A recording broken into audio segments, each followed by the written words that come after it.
இது என்னோடய வாழ்க்கையில் நடந்த ஒரு விஷயம். எப்போவுமே நான் எப்படின்னா, நான் ஒரு லாஸ்ட் மொமெண்ட் ஸ்டூடெண்ட். எப்படின்னா லாஸ்ட் மினிட்ல ஸ்டடி பண்ணுற ஒரு பர்சன்.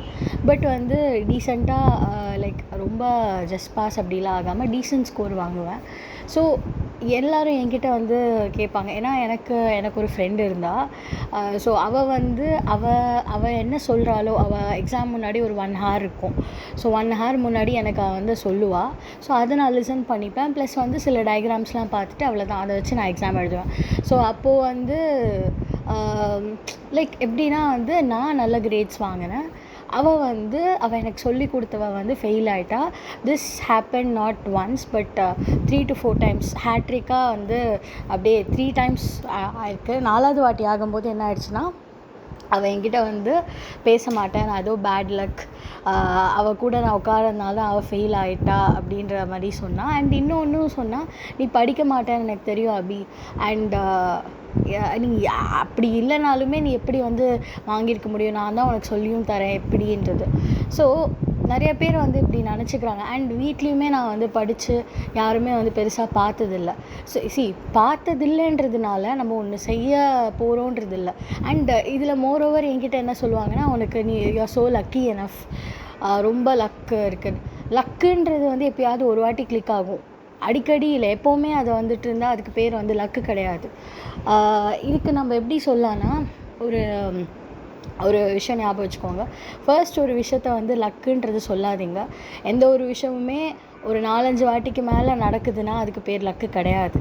ஓகே, எப்படி நம்ம ஒன்றுத்த லேர்ன் பண்ணுறோன்றது வந்து இம்பார்ட்டண்ட். ஃபர்ஸ்ட்டு லக்குன்ற ஒரு விஷயத்த மனசுலேருந்து தூக்கி எறிஞ்சிருங்க.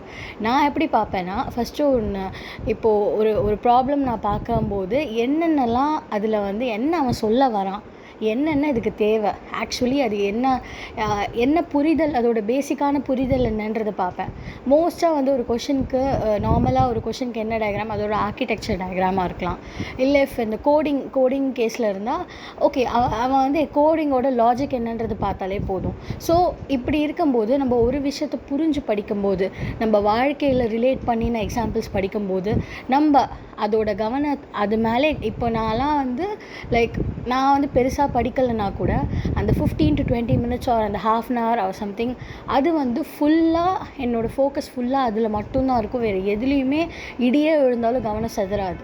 ஸோ நம்ம வந்து எவ்வளோ நேரம் உட்காரோம், விழுந்து படிக்கிறோமா முக்கியமே கிடையாது, எப்படி படிக்கிறோன்றது இருக்குது. ஒரு புக்கிலேருந்து படித்து அதில் இருக்கிறத மக்கடிக்கிறதுக்கும், ஒரு கான்செப்டை அவன் என்ன சொல்ல வரான்னு புரிஞ்சு நீ அதை பற்றி யோசித்து எப்படி எழுதலான்றது வந்து அனலைஸ் பண்ணி எழுதுறதுக்கும் நிறையா வித்தியாசங்கள் இருக்குது. ஸோ இது வந்து லக்குன்ற ஒரு விஷயத்த ஃபஸ்ட்டு இந்த வாழ்க்கையில் இந்த பாடத்தை வந்து எப்போவுமே கற்றுக்கோங்க.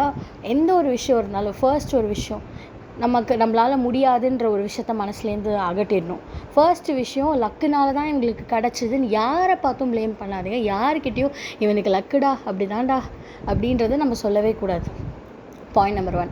2வது விஷயம் என்னென்னா, அவன் அந்த ப்ராப்ளத்தை எப்படி அவன் வந்து எந்த மாதிரி அப்ரோச் பண்ணுறான்றத கவனிக்கணும். அந்த ஒரு பர்டிகுலர் பர்சன் இல்லை, யார் நம்மளே இருந்தாலும் ஒரு ப்ராப்ளத்தை எப்படி ஈஸியாக சால்வ் பண்ணுறது, ஸ்மார்ட்டர் வேஸில் எப்படி சால்வ் பண்ண முடியும், என்ன சொல்ல வரான்றதை மட்டும் நம்ம எடுத்துகிட்டு பண்ணுறது. இன்னொரு விஷயம் என்னென்னா, இடி மின்னல் அந்த நேரத்தில் என்னவே உன்னை டிஸ்ட்ராக்ட் பண்ண வந்தாலும் நீ டிஸ்ட்ராக்ட் ஆகாமல் உன்னோட டில் யூ ரீச் த கோல் அதில் மட்டும்தான் ஃபோக்கஸ் இருக்கணும். இந்த 3 விஷயத்தையும் நீ பண்ணனா 4வது விஷயம் ஆட்டோமேட்டிக்காக சக்ஸஸ், அது உங்களுக்கு கண்டிப்பாக கிடச்சிடும். இது வந்து எல்லாருமே ஃபாலோ பண்ணாலே போதும். There is no mantra, there is no nothing, இதெல்லாம் கிடையவே கிடையாது. எல்லாருமே வந்து கடவுள் வந்து எல்லாருக்கும் மூளை கொடுத்துருக்காங்க, அறிவு கொடுத்துருக்காங்க. பட் எந்த விதமாக அதை யூஸ் பண்ணுறது, பயன்படுத்துறதுன்றத நிறைய பேர் எக்ஸ்ப்ளோர் பண்ணணும். This is what I feel. இப்போ இருக்கிற எஜுகேஷன் சிஸ்டம் எல்லாமே வந்து லைக் எப்படி எதை நோக்கி போகிறதுன்றது எனக்கு தெரியல. பட் புரிஞ்சு படிக்கிறது, புக்ஸ் படிக்கிறது, and the habit of studying from the foreign authors, இதெல்லாம் வந்து ஹோல் கான்செப்ட் நம்ம உள்ள டெப்த்தாக படிக்கும்போது அதை பற்றி தெரியும். பட் நம்ம எல்லாமே ஈஸியாக எடுத்துகிட்டு போகலாம். பட் நீ அந்த கான்செப்டை கொஞ்சம் டெப்த்தாக ஓரளவுக்கு உனக்கு புரிஞ்சுக்கிற மாதிரி படிச்சுட்டா உனக்கு லைஃப் லாங் அது ஹெல்ப்ஃபுல்லாக இருக்கும்.